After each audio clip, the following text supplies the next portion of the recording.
이 시간 우리에게 주시는 하나님의 말씀은 이사야서 42장 1절부터 4절까지 말씀입니다. 거룩하신 하나님의 말씀입니다.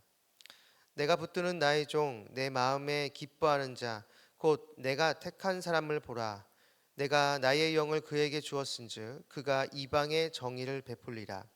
그는 외치지 아니하며 목소리를 높이지 아니하며 그 소리를 거리에 들리게 하지 아니하며 상한 갈대를 꺾지 아니하며 꺼져가는 등불을 끄지 아니하고 진실로 정의를 시행할 것이며 그는 쇠하지 아니하며 낙담하지 아니하고 세상에 정의를 세우기에 이르리니 섬들이 그 교훈을 앙망하리라. 아멘. 오늘 본문 3절에 나오는 정의를 시행할 것이며를 오늘 말씀의 제목으로 삼습니다. 이 말씀이 저와 여러분의 삶으로 고백되기를 간절히 축복합니다. 오늘 본문은 이사야서에 나오는 소위 고난받는 하나님의 종, 이 네 개의 본문 중에 첫 번째 본문입니다. 이 네 개의 본문은 42장 1절부터 6절, 49장 1절부터 6절, 50장 4절부터 9절, 52장 13절부터 53장 12절 말씀입니다. 이 고난받는 하나님의 종이 구체적으로 누구인지는 여러 의견이 있습니다.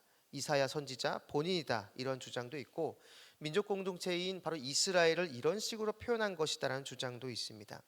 여러 주장들이 다 있지만 분명한 사실은 이 종, 이 하나님의 고난받는 이 종이 구체적으로 누구인지는 알 수 없다라는 겁니다. 이 많은 학자들이 주장하는 내용인데요. 본문에서도 만약 이 사람의 정체가 중요했다고 한다면 명확하게 밝혔을 것입니다. 하지만 익명으로 한 것은 이 사람의 정체보다 바로 이 사람의 삶이 중요하다는 것이죠. 하나님은 바로 이 고난받는 종을 통해 우리가 배워야 할 점이 있고 우리의 삶에도 바로 이러한 모습이 나타나기를 원하신다라는 것이죠. 그래서 오늘은 이 고난받는 하나님의 종, 이 첫 번째 본문을 통해서 우리가 배워야 할 것이 무엇인지 한번 살펴보는 시간을 갖도록 하겠습니다. 먼저 1절을 보시면 내가 붙드는 나의 종, 내 마음에 기뻐하는 자, 곧 내가 택한 사람을 보라. 내가 나의 영을 그에게 주었은즉 그가 이방의 정의를 베풀리라.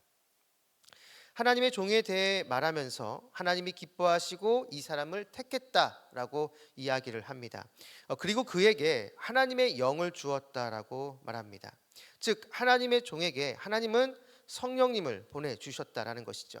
그리고 사명을 주시는데 이방의 정의를 베푼다라는 것입니다. 이 정의라는 단어가 3절 4절에도 나옵니다. 3절 4절을 보면 상한 갈대를 꺾지 아니하며 꺼져가는 등불을 끄지 아니하고 진실로 정의를 시행할 것이며 그는 쇠하지 아니하며 낙담하지 아니하고 세상에 정의를 세우기에 이르리니 섬들이 그 교훈을 앙망하리라. 이렇게 하나님의 종은 정의를 베풉니다. 그런데 그 방식이 2절을 보면 외치지 않고 목소리를 높이지 아니하며 그 소리를 거리에 들리게 하지 않는다라고 말합니다. 즉 정의를 펼치는데 큰 소리를 내거나 어떤 행사를 하는 것이 아니다라는 것이죠. 그렇다면 어떻게 한다는 말인가? 그것은 일상의 삶에서 자연스럽게 나타나게 한다는 겁니다. 쉽게 말하면 일상의 삶에서 자연스럽게 하나님을 드러나게 한다는 것이죠. 우리가 주님을 드러나게 하는 것, 이거는 어떤 행사를 하거나 큰 소리를 외치는 것, 그렇게 할 수도 있지만 하나님의 종은 은밀하고 겸손하게 하나님을 드러낸다라는 것입니다. 마치 길가에서 예수천당 불신지옥 이렇게 외치면서 노방전도를 할 수도 있지만 직장과 내가 속한 공동체에서 사람들과의 관계 안에서 선을 베풀고 배려해주고 양보해주는 모습을 통해서 예수 믿는 사람의 매력을 드러내는 것과 같다라는 것이죠. 물론 이러한 방법이 굉장히 느린 것 같고 지금 당장 어떠한 효과도 나타나지 않는 것처럼 보이지만 바로 이렇게 주님을 닮은 모습, 그 모습을 선을 행하는 그러한 모습을 통해서 하나씩 하나씩 나타내 보이면 반드시 하나님 때가 됐을 때 그 열매가 맺게 된다는 것입니다. 지금 이 하나님의 종은 이런 식으로 하나님을 드러내고 하나님의 정의를 나타낸다는 것이죠. 하나님의 사람으로 세상과 구별된 모습으로 조금씩 사람들에게 영향을 끼친다라는 것이죠. 사실 초대교회 성도들의 삶을 보면 그들은 밖에 나가서 적극적으로 전도하지 않았습니다. 시끄럽게 외치며 예수 그리스도를 선포하지 않았습니다. 사실 그럴 수 있는 환경도 안 됐지만 이 초대교회 성도들은 조용히 주님의 말씀을 기억하면서 자신의 그 삶의 자리에서 말씀대로 살아내려고 노력했습니다. 거창하고 대단한 것을 보여준 것이 아니라 자신의 일상의 삶에서 주님을 믿는 자로서 살아가는 모습을 보여준 것이죠. 예수님을 믿는 성도로서의 삶이 이러한 것이라는 것을 살아내면서 보여준 겁니다. 이렇게 세상과 구별된 모습을 보여줄 때 세상이 먼저 알아보고 다가와 질문을 한 겁니다. 당신이 이렇게 하는 이유가 무엇입니까? 바로 그때 초대교회 성도들은 예수 그리스도를 전했습니다. 바로 이러한 모습과 방법으로 주님의 복음이 천천히 하지만 굳건하게 전파될 수 있었던 것이죠. 마찬가지입니다. 우리 안에 예수님의 생명이 있으면 예수님의 향기가 나타날 수밖에 없습니다. 우리가 거한 곳에 주님의 향기가 묻어날 수 있도록 그렇게 살아가는 것이 중요하다는 것이죠. 비록 지금 그러한 모습을 보이면 어떤 큰 변화가 나타나지 않는 것처럼 보인다 할지라도 그러한 삶을 꾸준히 살아내고 그 삶을 보여주면 세상이 우리에게 질문합니다. 바로 그때 예수님을 들려주는 것이죠. 바라기는 하나님께서 기뻐하시는 삶을 살아내므로 바로 우리의 삶을 통해 주님의 주님 되심이 드러나는 저와 여러분 우리 모두가 되기를 주님의 이름으로 축복합니다. 자, 이렇게 하나님의 종이 정의를 행한다고 했는데 그럼 구체적으로 이 정의가 무엇인지 한번 살펴보도록 하겠습니다. 이 정의가 무엇인가? 히브리어로 미시파트라고 하는데요. 보통 우리가 생각할 때 정의하면 잘못된 것을 바로 잡는 것 이렇게 생각을 합니다. 그런데 이 미시파트, 이 정의의 의미는 한 공동체 안에서 연약하고 부족한 지체를 보살피고 살피는 것을 이야기합니다. 즉 약자를 배려해주고 도와주는 것이죠. 그래서 3절을 보시면 상한 갈대를 꺾지 아니하며 꺼져가는 등불을 끄지 아니하고 라고 말합니다. 여러분, 세상은 상한 갈대는 도움이 안 된다고 바로 꺾어버립니다. 꺼져가는 등불은 이제 살아날 가능성이 없다고 생각하고 바로 꺼버리죠. 하지만 하나님은 그렇지 않으십니다. 그리고 하나님의 종 역시 바로 이러한 모습이 있어야 한다는 것이죠. 상한 갈대, 꺼져가는 등불 같은 연약한 지체들을 살피고 섬겨주는 모습이 있어야 한다는 것입니다. 바로 이러한 모습을 4절에 보면 섬들이 그 교훈을 앙망하리라 라고 이야기합니다. 여기에 나오는 이 섬들은 이방 나라를 가리킵니다. 우리식으로 얘기하면 세상이죠. 세상이 하나님의 백성이 바로 이러한 일을 하기를 원하고 있다는 겁니다. 세상도 선을 베풀고 약자를 보살펴라 라고 가르치지만 우리 기독교인들이 이것을 더 적극적으로 실천하는 모습이 있어야 한다는 것입니다.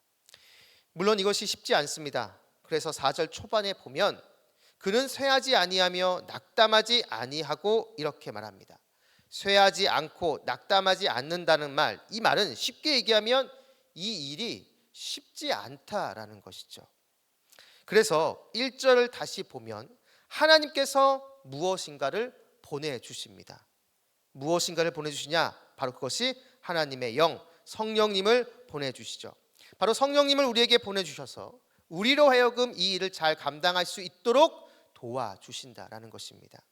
그렇게 우리는 이러한 일들을 나의 인격과 타고난 나의 성품으로 하는 것이 아닙니다.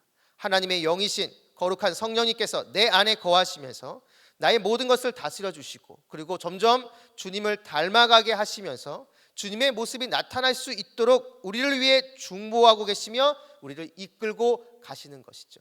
결국 주님의 주님 되심, 주님의 닮은 그 모습을 세상 가운데 보여주는 것은 내 안에 계신 성령님께서 역사하실 때 가능하다는 겁니다. 바로 이 일을 감당하는 사람이 하나님의 종이라는 것이죠. 사랑하는 말씀상 공동체 성락성결교회 성도 여러분, 앞에서 부른 찬송가 563장 3절 가사를 보면 내가 연약할수록 더욱 귀히 여기사 높은 보좌 위에서 낮은 나를 보시네 날 사랑하심 날 사랑하심 날 사랑하심 성경에 쓰였네. 세상은 우리가 연약하면 연약할수록 얕보고 오히려 우습게 여깁니다. 심하면 짓밟으려 하죠. 하지만 주님은 아닙니다. 우리가 연약하면 연약할수록 우리를 더 귀히 여기십니다. 우리는 이러한 사랑을 받은 자들입니다. 그리고 우리들은 이러한 주님의 종으로 부름 받았습니다. 오늘 본문 이 고난받는 하나님의 종이 베푼 정의가 바로 우리에게도 나타나야 합니다. 내 주변 사람들을 귀히 여기며 그들을 소중히 여기고 더 섬겨주고 세워주는 바로 이 모습이 우리 삶 가운데 있어야 한다라는 것이죠. 어떤 대단한 큰 행사를 하고 시끄럽게 이러한 모든 것을 이러한 행동을 홍보하라는 것이 아닙니다. 내 삶의 그 자리에서 내가 할 수 있는 범위 내에서 조용히 그리고 겸손하게 행할 때 시간이 가면서 이 모든 것들을 점차 세상이 알게 되고 주변 사람들이 알게 될 것입니다. 그리고 우리에게 물어볼 것입니다. 바로 그때 우리는 나의 주인이신 예수님에 대해서 말해주면 되는 것이죠. 바라기는 이곳에 계신 여러분 모두가 오늘 이 말씀을 기억하시면서 있는 자리에서 겸손히 주님을 닮은 모습으로 하루하루 주님의 향기를 드러내는 그러한 모습이 여러분 가운데 있게 되기를 바랍니다. 물론 이것은 쉽지 않지만 우리 안에 거하시는 성령님께서 우리를 도우십니다. 내 안에 거하시는 성령님으로 말미암아 오늘 하루도 주님을 닮은 작은 예수로 주님을 드러내는 저와 여러분 우리 모두가 되기를 주님의 이름으로 축원합니다. 기도하겠습니다. 우리의 모든 것 되시는 아버지 하나님, 오늘도 말씀을 주시고 이 말씀을 붙잡고 기도하게 해주심을 진심으로 감사드립니다. 오늘 하루도 주님을 닮은 모습이 있게 하여 주옵소서. 오늘 해야 할 일과 만나야 할 사람들에게 주님의 선한 영향력을 끼치게 하옵소서. 주변 사람들을 더 섬기며 위해주는 삶을 살게 하여 주옵소서. 때로는 이것이 쉽지 않지만 오늘도 내 안에서 나를 위해 중보하시며 나를 도와주시는 성령 하나님의 능력으로 능히 이 모든 것들을 감당하는 우리 모두가 되게 하여 주옵소서. 오늘 하루의 첫 시작입니다. 오늘 하루 동안 우리 모든 성도님들과 함께 하여 주셔서 길의 위험과 사람의 위험과 여러 환경의 위험에서 우리를 지켜주시고 무엇보다 우리 마음속에 우리를 끊임없이 유혹하는 음란과 거짓과 교만과 시기와 탐욕의 유혹에서 우리를 건져 주옵소서. 감사드리며 예수님의 이름으로 기도드립니다. 아멘. 공동 기도문입니다. 지금 들은 말씀이 내 삶으로 이어지게 하옵소서. 동네 세매주 성경 말씀 묵상과 순장님들을 통해 각 동네마다 믿음의 기초가 굳건히 세워지게 하옵소서. 담임 목사님의 은퇴가 순조롭게 이루어지고 주님의 마음에 합한 새 담임 목사님이 오게 하옵소서. 캄보디아의 띄움 쿤티어 양의 치료가 잘 이루어지게 하옵소서. 이 나라가 하나님의 공의와 은혜 아래 정치, 경제, 사회가 안정되고 대통령과 모든 지도자들이 국정을 지혜롭게 운영하게 하옵소서. 육체와 마음의 질병으로 고통 중에 있는 지체들에게 주님의 치유와 회복의 손길이 임하게 하옵소서. 이 시간 함께 나눈 공동 기도문과 각자 가지고 나온 개인의 기도 제목을 놓고 기도하신 후에 삶의 자리로 나아가도록 하겠습니다. 기도하시겠습니다. 참 좋으신 아버지 하나님 감사합니다.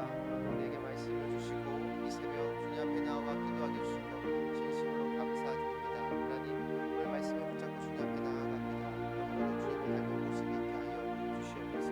여러 가지 많은 일들이 있지만 먼저 그것을 위해 주님 앞에 기도하며 간구하며 나아갈 때 이 모든 걸 능히 감당할 수 있는 능력을 우리 모두에게 허락하여 주시옵소서. 성령 하나님께서 내 안에 계시고 성령님께서 역사해 주심으로 말미암아 오늘 하루도 나의 행동과 내 말 모든 걸 통해서 주님을 닮은 그런 모습이 나타나길 원합니다. 내 안에 내가 죽고 내 안에 오직 예수 그리스도가 살아남고 말미암아 오늘 하루 동안 내가 해야 될 모든 일 가운데서 주님의 향기가 묻어나올 수 있도록